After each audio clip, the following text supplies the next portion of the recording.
intervenció. Miraré de ser gairebé telegràfic perquè per ajustar-me al temps i perquè n'hi hagi per tothom. Volia començar amb una primera afirmació que espero que no sorprengui, diguem, i que s'entengui. El que jo diré ara tot seguit no ho diré com a cristià, perquè ni que en sigui, per sort no hi ha ni carnets ni exàmens, ni que en sigui, tinc la impressió que, primera, per una qüestió de pudor personal, mai no parlo en públic com a cristià, és un afer que ho deixo a un àmbit personal, un àmbit, no diré estrictament privat, però en un àmbit en el qual no em veig amb cor de dir res en públic. En tot cas, com a cristià escolto, però parlar no parlo, i tampoc ho faré ara. En canvi sí que em sembla pertinent, perquè m'ha interessat des del començament, des de les èpoques que em dedicava més pròpiament a la sociologia de la religió i després, al llarg de tots aquests anys de treball professional en la sociologia, m'ha interessat molt el que és la relació de la societat catalana amb el cristianisme, i ara també m'interessa en particular quina és la situació de la relació del cristianisme o dels cristians amb aquest procés en el qual estem poc o molt compromesos o embarcats, o digueu-ne com vulgueu.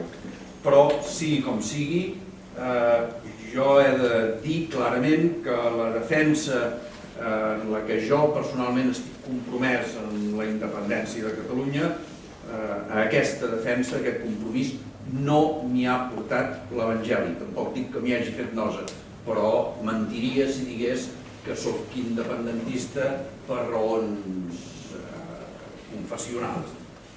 Segona observació, també preliminar, però també miraré de tractar-la gairebé telegràficament. En general, de la religió com de l'esport sempre se li demana que no es posi en política. A l'esport no s'hi ha de barrejar la política, i a la religió tampoc. Però tots sabem que a la pràctica no hi ha gairebé res tan políticament connotat com l'esport. Si no pensem en els Jocs Olímpics o pensem en els Mundials que ara s'estan celebrant, i tampoc no hi ha gairebé res tan connotat políticament com també els afers religiosos. De fet, les esglésies, en particular l'Església Catòlica, és una església que sempre ha arrelat en els marcs polítics establerts i per tant té conferències episcopals de caràcter estatal, amb molt poques excepcions, i aquestes conferències episcopals actuen, diríem, amb una defensa més o menys explícita de l'ordre polític en el qual es troben. Quan els catalans, quan a Catalunya els catòlics catalans van estar defensant la possibilitat de tenir una conferència episcopal pròpia, tothom recordarà quina va ser la reacció des d'Espanya i com aquesta possibilitat d'una conferència episcopal no estatal, malgrat tenir una llarga tradició, la nostra conferència episcopal de la Tarraconense, la veritat és que això no va ser ni ha estat ni de moment serà possible. Això és igual que les seleccions esportives. Fins que no tinguem independència no tindrem selecció esportiva nacional i no tindrem conferència episcopal catalana, perquè ni que diguin que no té res a veure, té molt a veure. Per tant, així i segona consideració, em sembla que és legítim analitzar aquesta relació entre religió i política, en aquest cas entre cristianisme i política, i si voleu més en particular, perquè tot i que parlem de cristianisme estem parlant d'Església Catòlica fonamentalment, i política i procés català de sobiranista o cap a la independència o com s'ho vulgui dir. Dit aquestes dues coses, passo a fer tres constatacions, gairebé també simplement afirmar-les. Primera, que per si no havia quedat prou clar que efectivament els afers eclesiàstics tenen a veure amb els polítics, tenim, i abans s'hi ha fet una referència breu, jo també serà brevíssima, tenim la Conferència Episcopal Espanyola, diguem que ens mostra el camí del que és el compromís nacional dels bisbes.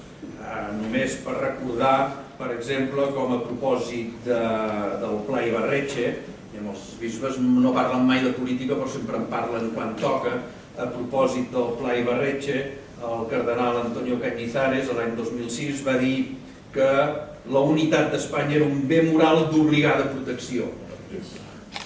O bé, el 2012, i tenim els catalans al cap, Clatell potser, a la Comissió Permanent de la Conferència Episcopal Espanyola, per cert, de la qual formen part 4 bisbes catalans, va aprovar sense cap vot en contra un text en el qual es deia que les propuestas encaminadas a la desintegración unilateral de esta unidad de España nos causan gran inquietud.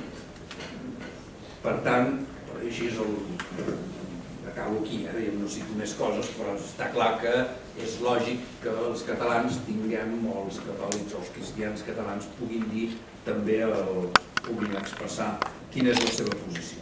En paral·lel o en contrast, quina és la situació a Catalunya? Primera, ja s'ha dit, el vídeo també ens estalvia de fer gaire referències, el que ha dit en Xavier també encara me n'estalvia més. Hi ha una llarga tradició de vinculació del cristianisme, del catolicisme, amb el catalanisme polític. No ens enganyem. Torres i Bages, Vidal i Barraquer, Carles Cardó, Carrasco i Formiguera, els bisbes Pont i Gol en el seu moment, l'abat Escarrer, el bisbe Ramon Masnou, diem cadascun amb els seus estils, per tots amb una vinculació molt clara, molt explícita, amb el que era, el que ha estat la tradició del catalanisme. Més recentment, en Joan Carrera, que el bisbe Joan Carrera, que també ha estat esmentat, o bé el bisbe Antoni Deix, enyorat, almenys per mi, i altres catòlics il·lustres, com el mateix monjo de Montserrat, el pare Hilari Reguer, per exemple, o laics també compromesos com en David Jou, que també s'expressen en aquest sentit. Només fer un esment en aquest punt, perquè no citaré ningú, però només he recordat la llarga llista de noms, que podria ser infinitament més completa. Sí que m'ha semblat que podia ser divertit, també gairebé anecdòtic, fer notar que l'any 2006 el bisbe Antoni Deix publica un llibre que es diu El nacionalisme és pecat, la pregunta retòrica. Això era el 96, just després del concili de la Tarraconense, i l'any 2012 el monjo, el pare Hilari Reguer, publica un que diu ser independentisme no és cap pecat. Aquests dos textos mostren clarament l'evolució que ha fet la societat catalana. L'any 2006 encara parlàvem de nacionalisme, el bisbe Deix, que segur que era i que hauria estat un independentisme feliç, un independentista feliç en aquests moments, el 2006 no podia anar tan lluny ni s'ho podia imaginar.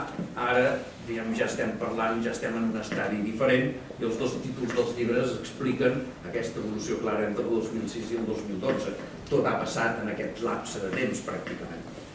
Segona observació, també simplement afirmar-la, hi ha una llarga tradició en el magisteri de l'Església, no només en la tradició de l'Església Catòlica Catalana, una llarga tradició en el magisteri de l'Església que ens recorda aquesta posició de defensa de les nacions.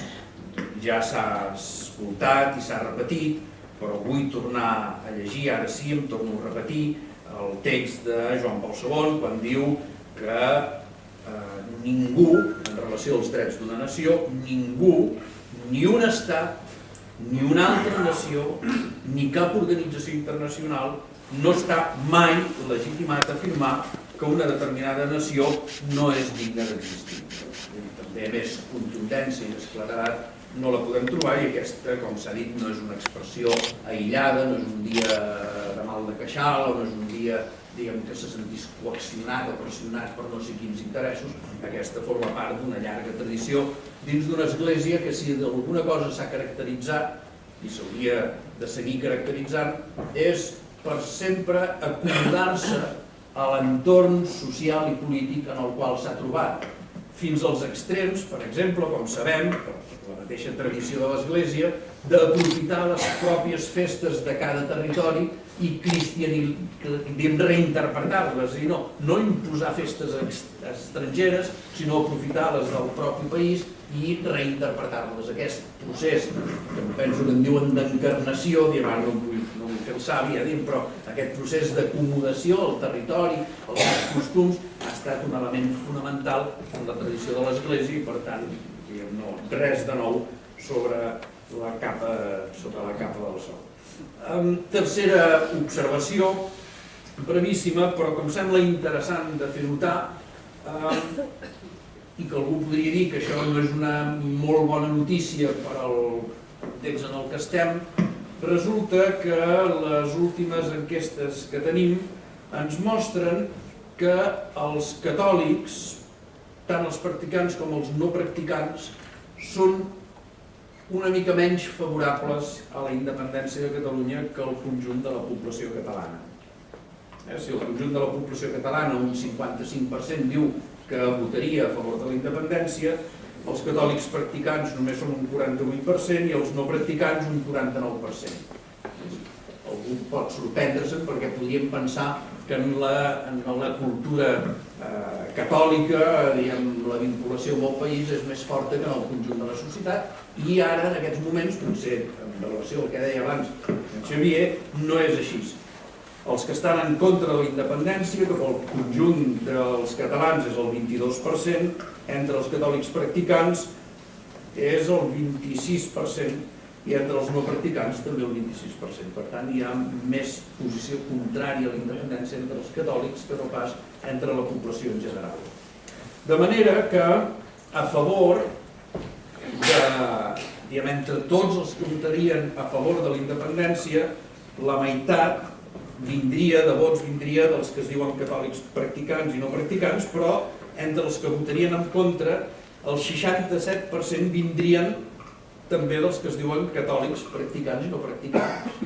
Una part molt important del vot negatiu prové dels ambients catòlics. Segurament això, hi ha diverses raons que ara no entraré a discutir perquè no tenim temps, però una de les raons probablement pot tenir a veure amb l'edat, amb una cosa tan elemental com l'edat, perquè entre els catòlics, els majors de 64 anys, són gairebé el 55%, mentre que en el conjunt de la població només és el 23%. Gairebé són el doble de més vells, o més del doble de més vells els catòlics que no pas la població en general, i això podria explicar alguna cosa, com també entre els catòlics hi ha una part, gairebé un 30% més de persones nascudes fora de Catalunya que no pas entre la població en general. Per tant, aquí hi ha algunes raons, però simplement ho dic perquè segurament, vist l'ambient en el que som, en el context en el que som, podríem arribar a la conclusió que hi ha un cert camp, breu, perquè al novembre això s'acaba, un camp per treballar intensament en aquest espai per veure si aquest 26% de catòlics practicants i no practicants indecisos, almenys algun decanta cap a la banda que volem que decanti. I acabo perquè no sembli que m'he escapat del tot del que es proposava, m'ha semblat que una bona manera de fer-ho era anar a buscar els amics i com que soc part d'un parell d'associacions, un dels amics del bisbe Antoni Deig i un altre dels amics del mossèn Jesús Huguet, he anat a buscar un text del bisbe Deig, probablement en el que Jesús Huguet també hi havia ajudat a acabar-lo de preparar, gairebé diria que hi sé veure la mà de tots dos, en els quals explica de quines maneres l'Església, els catòlics, haurien de contribuir al projecte nacional. I aquest és el punt en el que em sento més còmode, és a dir, en dir no que els catòlics han de ser independentistes, sinó que en tot cas els catòlics independentistes ho haurien de fer d'una determinada manera, o s'hauria de notar la manera d'aproximar-se a l'independentisme o a la construcció nacional, allò que en Joaquim Nadal abans en deia els valors, aquests valors més universals, però que són especialment arrelats en la tradició cristiana. Deia, ho dic molt així sintetitzant, 3 paràgrafs, el bisbe d'Eix, em sembla que inspirat per en Jesús Huguet, deia que hi havia 3 maneres d'aproximar-se a la construcció nacional, ara podríem dir a la independència de Catalunya. Diu, l'Església i els cristians, deia, en primer lloc, han d'estimar Catalunya, només allò que s'estima se salva, i la missió de l'Església és una missió salvadora en el sentit més ple de la paraula.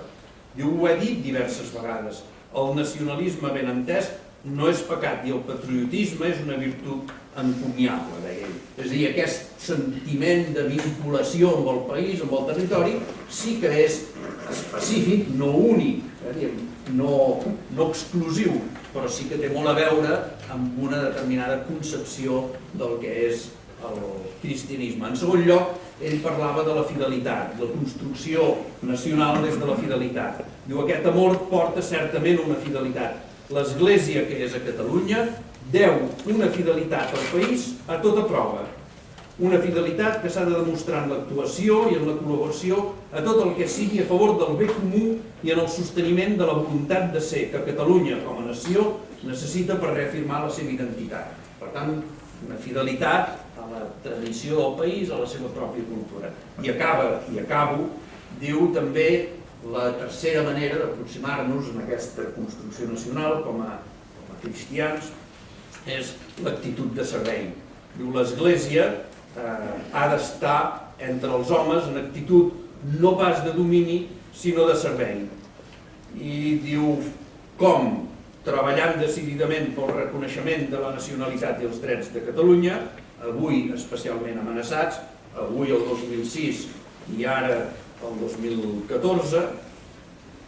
L'Església també, aquest servei s'ha de fer procurant aportar a la societat i a la cultura catalanes la llum i la força pròpia de l'Evangeli, perquè en definitiva la tradició cristiana forma part també d'aquest país i de la tradició d'aquest propi país, sigui majoritària, minoritària, però mereix l'atenció i mereix que hi sigui present. I finalment deia, tots els cristians, per la seva part, estan obligats, si volen ser fidels a la seva vocació, a treballar amb totes les seves forces en la reconstrucció de Catalunya. La seva fe no els en dispensa, sinó que constitueix una exigència i un impuls especial. I, no sé si algú coneixia o recordarà el bisbe d'Eix, que combinava la morrieria amb un sentit irònic, humorístic especial, acabava aquesta frase o aquest paràgraf dient: el cristià que descura les seves obligacions temporals, desatén les seves obligacions envers el proïsme i també envers el mateix Déu, i posa en perill la seva salvació eterna. Vol dir que alerta amb els que, diguem, estan al marge del compromís amb el futur d'aquest país. I res més. Moltes gràcies.